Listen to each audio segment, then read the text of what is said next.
it's me, Daisy. Welcome to Oopsie Daisy Kids Story Time. This is my brother, Blue. Hi, kids. We have a special guest today. Her name is Tortuga, the sea turtle. Hi, kids. Today we're going to read Island Born. I hope you love the story, kids.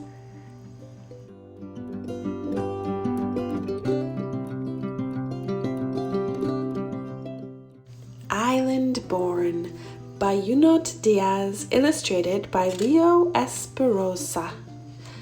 Every kid in Lola's school was from somewhere else. Hers was the school of faraway places.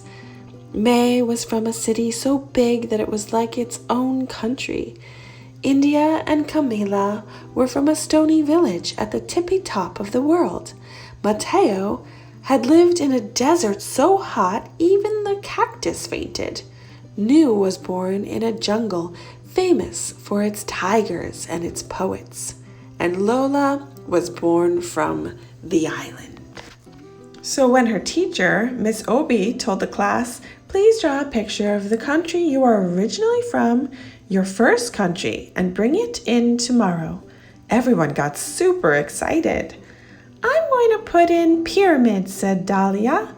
And I'll draw a canal this long, Franklin said. There's going to be a mongoose in mine, Nelson yelled. Nelson always yells. Everyone was talking about their drawings, everyone but Lola. Lola, you see, loved to draw. But she had left the island when she was just a baby, so she didn't remember any of it. Lola raised her hand. She hated raising her hand almost as much as she hated Nelson's yelling. Miss, what if you don't remember where you are from? What if you left before you could start remembering? No problema, Miss Obi said. Are there people around you who do remember? Like my whole neighborhood, Lola said, and they're always talking about the island. Well then, Miss Obi started. Maybe, but Lola finished her sentence. I should talk to everyone who does remember. I should draw from their memories. That's a very good plan, Lola, Miss Obi said with a smile. Lola started feeling better about the assignment, but then she saw all the other kids chatting excitedly about what they were going to draw, and it made her sad. Everybody was remembering their first home, even Nelson, who forgot everything. Nelson even forgot his last name once, for like an hour. Lola had always wanted to remember the island, but no matter how hard she tried, she never could. It was like a familiar word, just at the tip of your tongue, but instead of word, this was an entire world. Lola closed her eyes and tried to recall anything about the island, but nothing came. She kept trying all through the school day. To help her focus, she put her fingers on the sides of her head, like her abuela's psychic sometimes did. Are you okay? Her cousin Leticia asked as they walked home from school together. I have to draw a picture of the island, Lola explained, but I was just a baby when we left. Prima, you have to help me. I don't remember a lot either, except for the bats. They were as big as blankets, and they used to chase after me at night. Blanket bats. Lola pulled out her notebook and began to sketch. Leticia stopped by Mrs. Bernard, who always sold them crispy empanadas after school. Mrs. Bernard, what do you remember most about the island? Why, the music, of course. The whole country is like the inside of a guitarra, like the inside of a drum. You mean like our neighborhood? Lola said. The neighborhood had so much music it was like a radio with the dial broken off. On the island there's even more music. There's more music than air, and everyone is always dancing. Even in their sleep people dance.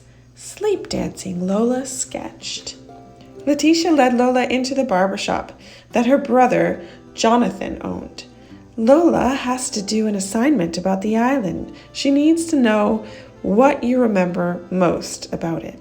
Wepa, said Jonathan, laughing. The agua de coco. How wonderful it tastes when you drink it right from the coconut. Mr. Rodriguez sat up in the chair, and the mangoes that are the size of your head and so sweet. They make you want to cry, Lola said. She loves mangoes. That's it exactly. How much color there is, said the woman waiting with her son. Colorful cars, colorful houses, flowers everywhere. Even the people are like a rainbow, every shade ever made. Like us in here? Lola said. Even more color, the woman said. Agua, mango heads, rainbow people. Lola was trying to keep up. The island sounds so beautiful. Why did we even leave? Well, it isn't all beautiful, the woman's son said. The heat is on you like 5 bullies. The older barber muttered, and other things. Like what? Lola wanted to ask, but the older barber had already turned away. In the lobby of their building, the cousins ran into Mr. Meir, the superintendent. Letitia called out, "Hey, Mr. Meir, can you tell us what you most remember about the island?" "Nobody cares about that old stuff," Mr. Meir grumbled. "Just be glad that you live here." "Don't listen to him," Letitia said. "Keep going and call me later if you need any help, okay?" "I will," Lola said. When Lola got into the elevator, she put her fingers on her temples and closed her eyes. "Island," she called, like it was a cat. "Island." At home, Lola found her abuela at the kitchen table trying to finish a puzzle.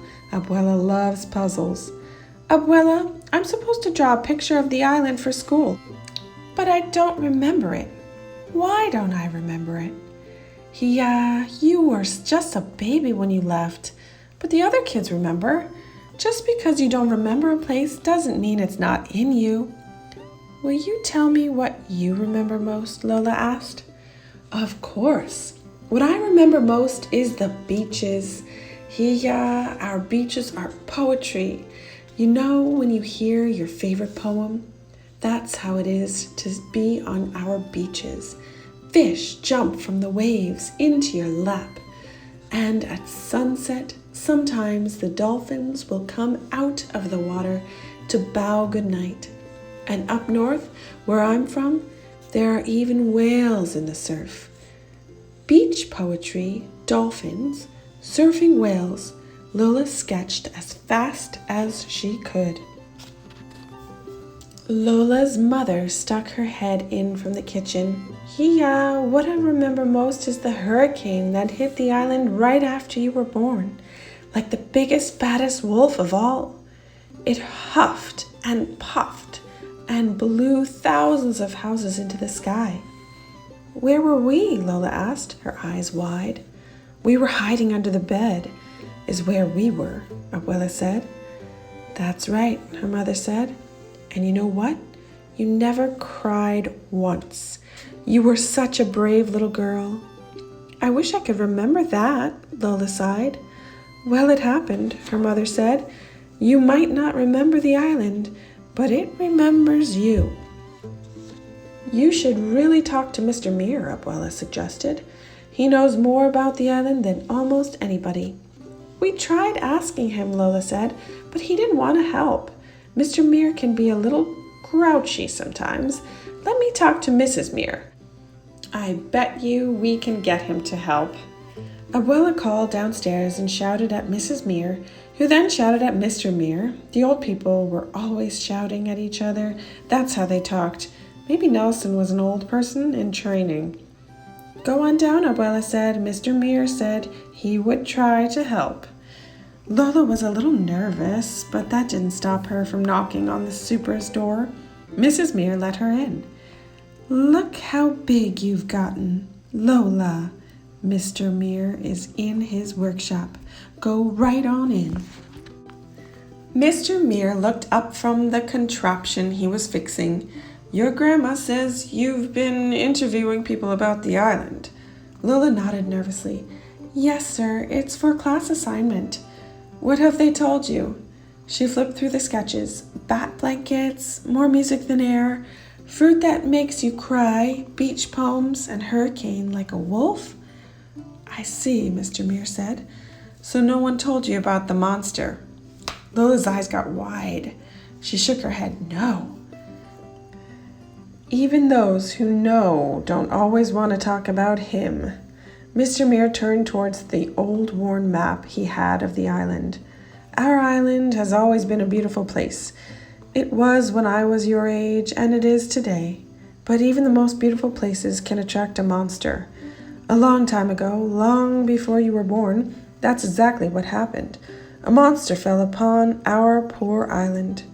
For once, Lola's pencil didn't move. It was the most dreadful monster anyone had ever seen. The whole island was terrified and no one could defeat it.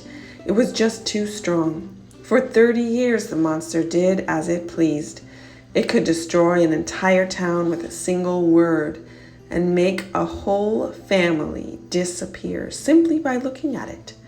Lola's curly hair was uncurling with fear.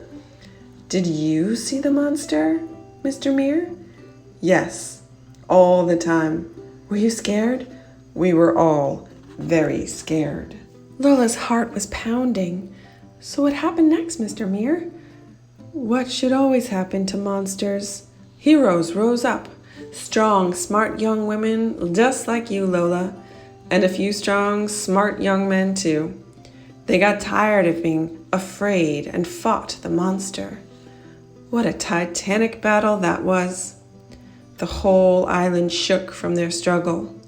The monster tried all of its evil tricks, but in the end, the heroes found the monster's weakness and banished it forever.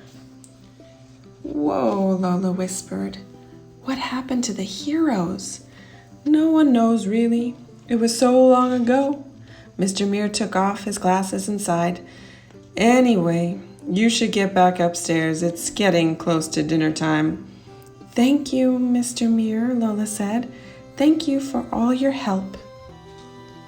How did it go? Lola's mother asked. It was really good. Lola looked at the blank page in her hands. Lola spent the rest of the night drawing the island. She started out with one page, but she needed more room. So she added another page and then another, and soon she had a book.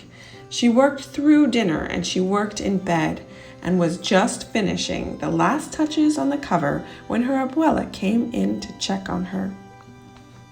Abuela picked up a drawing of the final battle and she got really still. Abuela, did you know about the monster? Of course, Hija. Why do you think so many of us are here in the north? Lola put her arms around her abuela. You must have been so scared. Sometimes we were, her abuela whispered, but we were also brave. The next day, it snowed. Lola put on her scarf and boots and stuffed her assignment under her coat. Bendición, Mommy. Bendición, Abuela. Bendición, Hija, they both called. Good luck. Mr. Muir was pushing garbage cans against the curb. Thank you, Mr. Muir, slayer of monsters. He laughed. Good luck, Lola, daughter of heroes. In class, all the students were buzzing about their pictures. Nelson's mother had baked cupcakes for everybody, as it was like a little party. Miss Oopsie hung the drawings on the wall. Now our classroom has windows, she said. Anytime you want to look at one another's first homes, all you have to do is look out the windows. Then Miss Oopsie reached Lola's desk. So how did it go, Lola? Were you able to remember anything? I tried really, really hard, but nothing came, and that made me feel bad. But then I realized that I don't have to feel bad because even if I'd never set foot on the island, it doesn't matter. The island is me. Nelson snorted. That is so corny. It is not. Nelson, be nice, Miss Oopsie said. She and the other students gathered around Lola's desk. Nelson made sure he got real close so he could see everything. Lola suddenly got nervous. Go ahead, Lola, show us. Okay, Lola said. Taking a deep breath, she opened her book and out burst the island.